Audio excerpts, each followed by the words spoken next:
Question दिया है which of the following is least stable alkyne.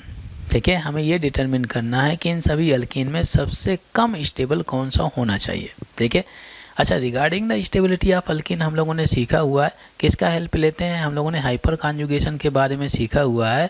और जिस अल्कीन में जितना ज़्यादा हाइपर कॉन्जुगेशन होता है तो उसका स्टेबिलिटी क्या होता है, सबसे ज़्यादा होता है। डबल बॉन्डेड सिस्टम में आप लोगों ने सीखा होगा कि जैसे मेरे पास में एक अल्कीन डला हुआ है CH डबल बॉन्ड, ये CH और ये आपका CH3 हो गया। तो जो डबल बॉन्डेड सिस्टम है या डबल बॉन्डेड कार्बन है, इस डबल बॉन्डेड कार्बन का जो नेक्स्ट कार्बन है इसे हम अल्फ़ा कार्बन बोलते हैं। अल्फ़ा कार्बन की विशेषता क्या है, ये हमेशा sp3 हाइब्रिडाइज होना चाहिए या इसके पास में 0 पाई बॉन्ड होंगे तब भी काम चल जाएगा।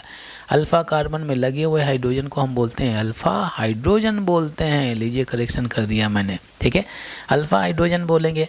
और अल्फ़ा हाइड्रोजन जिसमें जितना ज़्यादा होते हैं उसमें उतना ही ज़्यादा हाइपर कॉन्जुगेशन होता है। हाइपर कॉन्जुगेशन होता है, जिसमें जितना ज़्यादा हाइपर कॉन्जुगेशन होगा उस अल्कीन का स्टेबिलिटी उतना ही ज़्यादा होगा।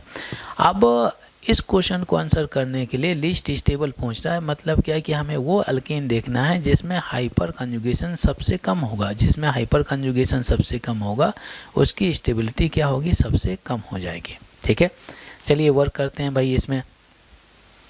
अब यहाँ पे अगर आप देखें तो ये जो डबल बॉन्डेड सिस्टम था, तो डबल बॉन्डेड सिस्टम या डबल बॉन्डेड कार्बन का नेक्स्ट कार्बन अल्फ़ा कार्बन, इसके रिस्पेक्ट में ये आपका नेक्स्ट कार्बन अल्फ़ा कार्बन। इन अल्फ़ा कार्बन में लगे हुए हाइड्रोजन को हम क्या बोलते हैं, अल्फ़ा हाइड्रोजन। 3 अल्फ़ा हाइड्रोजन यहाँ पर प्रेजेंट है, 3 अल्फ़ा हाइड्रोजन यहाँ पर प्रेजेंट है। तो total number of alpha hydrogen इसमें कितने हो जाना चाहिए, 6 अल्फ़ा हाइड्रोजन होंगे।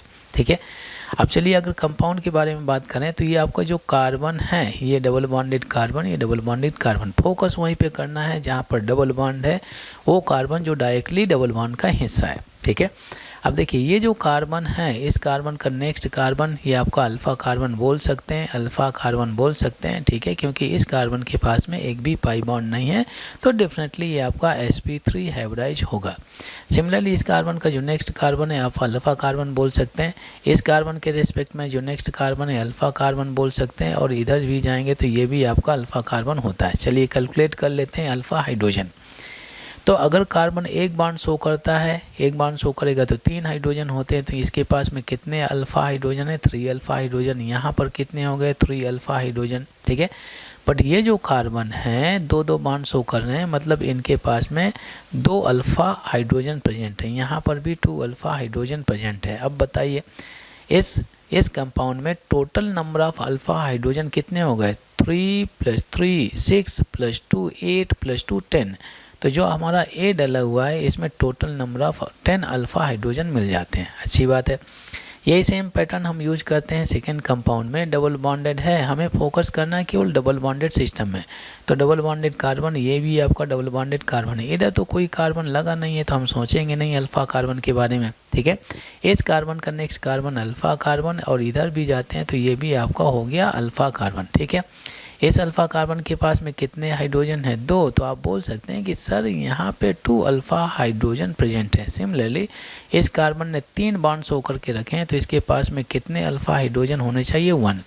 Total number of alpha hydrogen 2 + 1 = कितना हो गया भाई, 3 हो जाना चाहिए। तो यहाँ पर बी वाले में कितना मिल गया, 3 अल्फ़ा हाइड्रोजन मिल जाते हैं। ठीक है, अब हम चलते हैं सी वाले में। तो सी में आप देख सकते हैं कि जो डबल बॉन्डेड कार्बन है ये डबल बॉन्डेड कार्बन है। इस कार्बन के रिस्पेक्ट में ये आपका अल्फ़ा कार्बन है। सिमिलरली ये भी आपका अल्फ़ा कार्बन है। यहाँ पे कितने हाइड्रोजन है, 3 अल्फ़ा हाइड्रोजन। यहाँ पर कितना हाइड्रोजन है, 1 alpha hydrogen.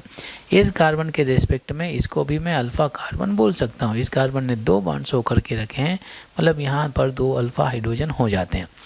Total number of alpha hydrogen कितने होने चाहिए, 3 + 1 + 2 कितना हो जाएगा भाई, 6 होना चाहिए। 3 + 1 4 + 2 6 है। तो हमें जो सी कंपाउंड में मिला हुआ है नंबर ऑफ अल्फ़ा हाइड्रोजन कितना हो गया, 6 अल्फ़ा हाइड्रोजन मिल गया। अब चलिए डी वाले में। तो ये जो आपका डबल बॉन्डेड कार्बन है, इस डबल बॉन्डेड कार्बन का नेक्स्ट कार्बन अल्फ़ा कार्बन। अगर आप इधर जाते हैं तो ये भी आपका अल्फ़ा कार्बन हो गया। कितने हाइड्रोजन लगे, 2। तो 2 अल्फ़ा हाइड्रोजन। यहाँ पर भी कितने हो गए, 2 अल्फ़ा हाइड्रोजन होते हैं। 2 + 2 कितना हो गया, 4 हो गया। अब तो आंसर आपके सामने रखा हुआ है। डी में कितना हो गया, 4 अल्फ़ा हाइड्रोजन हो गया। हम लोगों ने सीखा क्या है कि जिस कंपाउंड में जितना कम अल्फ़ा हाइड्रोजन होगा उसमें उतना ही कम हाइपर कंजुगेशन होगा, और उसमें अगर हाइपर कंजुगेशन कम है तो स्टेबिलिटी क्या हो जाती है, कम हो जाती है। जिसमें जितना कम हाइपर कंजुगेशन उस अल्कीन की स्टेबिलिटी उतनी ही कम हो जाती है। तो अब देखिए सबसे ज़्यादा तो ए हो गया, तो जिसमें सबसे ज़्यादा स्टेबिलिटी उसकी सबसे ज़्यादा हो जाएगी। बट अगर आप देखें बी में कंपैरेटिवली सभी के कंपैरिजन में जो बी डला हुआ है इसमें हाइपर कंजुगेशन बहुत ही कम हो गया, तो स्टेबिलिटी इसकी सबसे कम हो जाएगी। तो लीस्ट स्टेबल बोलिए कौन सा होना चाहिए, बी कंपाउंड मिल गया। B option is the right answer.